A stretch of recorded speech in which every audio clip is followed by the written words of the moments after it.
रायगड नूतन माध्यमिक विद्यालय खरवलीची विद्यार्थिनी कोकणकडा मित्रमंडळ आणि इथं जमलेल्या सर्व शिवभक्तांना शिवभक्तांचे मी आभार मानते की मला इथे 2 शब्द बोलण्याची संधी दिली. बोला छत्रपती शिवाजी महाराजांचा, छत्रपती शिवाजी महाराजांचा. गरजत राहील सह्याद्रीचा कडा, गरजत राहील सह्याद्रीचा कडा. जवळ आहे नसात रक्त, झुकणार नाही मस्तक आमचे, झुकणार नाही मस्तक आमचे. जवळ डोक्यावर शिवरायांचा वर ध्वस्त आहे.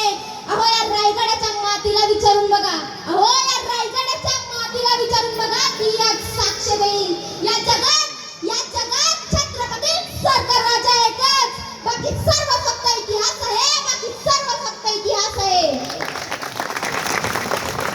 उपस्थित सर्व शिवभक्त आणि दुर्गप्रेमींनो, आजचा दिवस, आजची ही तिथी ज्येष्ठ शुद्ध त्रयोदशी. आज आपण कुठे उभे आहोत?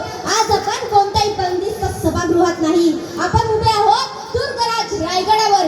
या रायगडावर त्यांनी 352 वर्षापूर्वी घडलेला इतिहास, सुवर्ण अक्षरांनी घडलेला इतिहास अनुभवला. आणि तो इतिहास म्हणजे माझ्या छत्रपतींचा राज्याभिषेक सोहळा, माझ्या छत्रपतींचा राज्याभिषेक सोहळा.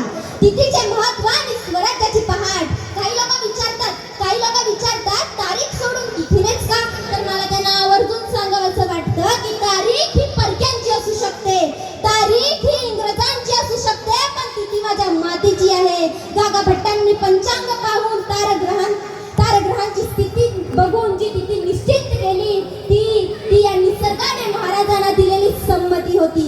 अहो त्या पहाटेचा विचार करा. उत्तर दक्षिण पूर्व पश्चिम सर्वीकडे परकीय सुलतानांचा अंधार होता. मराठी माणसाचे स्वतःचे अस्तित्व नव्हते.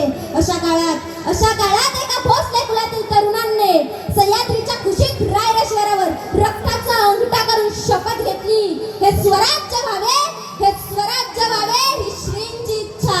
आणि बघता रानातल्या पाखरांसारखे मावळे गोळा झाले. तानाजी मालुसरे, बाजीप्रभू देशपांडे, जीवा महाला अशा प्राणा पलीकडे प्रेम करणाऱ्या मावळ्यांच्या रक्ताने हा स्वराज्य वृक्ष मोठा झाला. बंधूंनो काही म्हणतात छत्रपती शिवाजी महाराज तर आधीच राजे होते, छत्रपती शिवाजी महाराज तर आधीच राजे होते. मग त्यांना राज्याभिषेकाची काय गरज? बंडखोर किंवा जमीनदार म्हणायचा परकीय सत्ता आपल्या राजाला राजे मानत नाही, परकीय सत्ता आपल्या राजाला राजे मानत नाही. अरे राज्याभिषेक केवळ एका व्यक्तीचा सत्कार नाही, राज्याभिषेक केवळ एका व्यक्तीचा सत्कार नाही, तर राज्याभिषेक म्हणजे मराठा साम्राज्य स्वतंत्र आणि सार्वभौम आहे. याचे जगात उमटलेले ढोल होते. जेव्हा महाराज त्या 32 वनाच्या सुवर्ण सिंहासनावर बसले ना, तेव्हा गागा भट्टांनी छत्र धरले आणि घोषणा झाली, छत्रपती शिवाजी महाराजांचा. छत्रपती याचा अर्थ काय? तर छत्रपती याचा अर्थ असा होतो की आता आपला राजा कोणाच्या हाताखाली काम करणारा जहागीरदार नाही, तो या प्रजेचा कैवारी आहे, स्वतंत्र राजा आहे.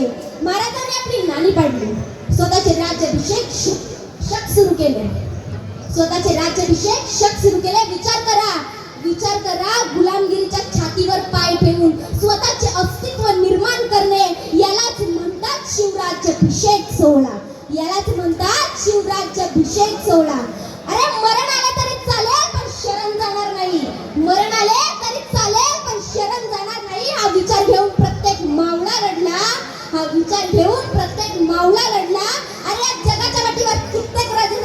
अरे या जगाच्या पाठीवर कित्येक राजे झाले, पण माझ्या शिवबाच्या सिंहासनापुढे दिल्लीचा तख्तही नेहमी झुकला.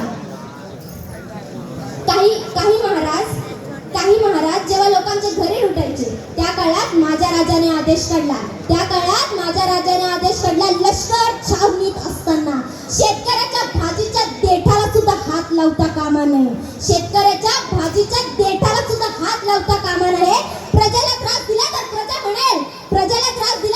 म्हणेल मुघल बरे होते. मग त्यांच्यात आणि आपल्यात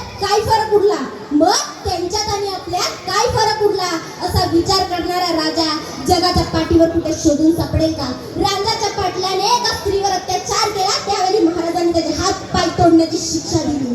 कल्याणच्या सुभेदाराच्या सुनेला मातेची उपमा देऊन सन्मानाने परत पाठवले. ही शिव संस्कृती होती, शिव संस्कृती. जिवंत झाडे तोडायची नाही, सुकलेले लाकूड वापरावे. जहाजासाठी लाकूड हवे तर परवानगीनेच घ्यायचे. असा पर्यावरण प्रेमी राजा हा जगातील एकमेव राजा होता, छत्रपती शिवाजी महाराज. कोण? दीप महेश छत्रपती सावंत शिवाजी पुढील महाराज. परफॉर्मन्ससाठी रेडी राहावं. दीप महेश सावंत. आज शेवट करताना मला एका गोष्टीची खंत व्यक्त करावीशी वाटते की आपण रायगडावर आलोय. आपण रायगडावर आलोय, कचरा प्लास्टिक टाकून जातो. ही शिवभक्ती नाही, ही शिवभक्ती नाही. जर आपण महाराजांना मानतो तर हा रायगडच नाही, महाराष्ट्रातील प्रत्येक किल्ल्याची पावित्र्यता राखणे ही आपली पहिली जबाबदारी आहे, पहिली जबाबदारी. दगडालाही पाझर फुटेल असा इतिहास ज्यांनी रचला. दगडालाही पाझर फुटेल असा इतिहास ज्यांनी रचला. मातीचा प्रत्येक कण त्यांच्या शौर्याने पवित्र झाला. मातीचा प्रत्येक कण त्यांच्या शौर्याने पवित्र झाला. अरे काय सांगू त्या राजांची कीर्ती, अरे काय सांगू त्या राजांची कीर्ती ज्यांच्या नुसत्या नावानेच 352 वर्षांनंतरही हा सह्याद्रीकडे अडला. माझ्या सर्व शिवभक्तांसाठी एक छोटीशी कविता जी सुशील कासारे यांनी लिहिली आहे. अरे तू हो रायगडाचा दगड, शिवनेरीची माती हो. अरे तू हो रायगडाचा दगड, शिवनेरीची माती हो. असंख्य तोफांना झेलणारी गड किल्ल्यांची छाती हो. अरे तू हो रायगडाचा दगड, शिवनेरीची माती हो. असंख्य तोफांना झेलणारी गड किल्ल्यांची छाती हो. गड किल्ल्यांची छाती हो. आणि झालाच जर का तर भगव्या झेंड्यांचा धागा हो. झालाच जर का तर भगव्या झेंड्यांचा धागा हो. तुकारामांच्या अभंगाची वाणी हो. तू हो महाराष्ट्राच्या मातीला नतमस्तक, शिवरायांच्या शौर्य पराक्रमाची गाथा हो. तू हो महाराष्ट्राच्या मातीला नतमस्तक, शिवरायांच्या शौर्य पराक्रमाची गाथा हो. अरे तू हो रायगडाचा दगड, शिवनेरीची माती हो. अरे तू हो रायगडाचा दगड, शिवनेरीची माती हो. असंख्य तोफांना झेलणारी गड किल्ल्यांची छाती हो. गड किल्ल्यांची छाती हो. अप्रतिम सादरीकरण. विजतात काही दिवे थोड्याशा वाऱ्यानेही. तू वादलात पेटणारी मशाळ हो. तू वादलात दीप महेश सावंत यांनी पुढील असतील सावध काही जण शिवछत्रपतींना रक्ताने जोडणारे. तू शिवशंभूच्या विचारांचा वारसदार हो. धन्यवाद. शिवाजी महाराजांचा विजय असो. हर हर महादेव. हर हर महादेव.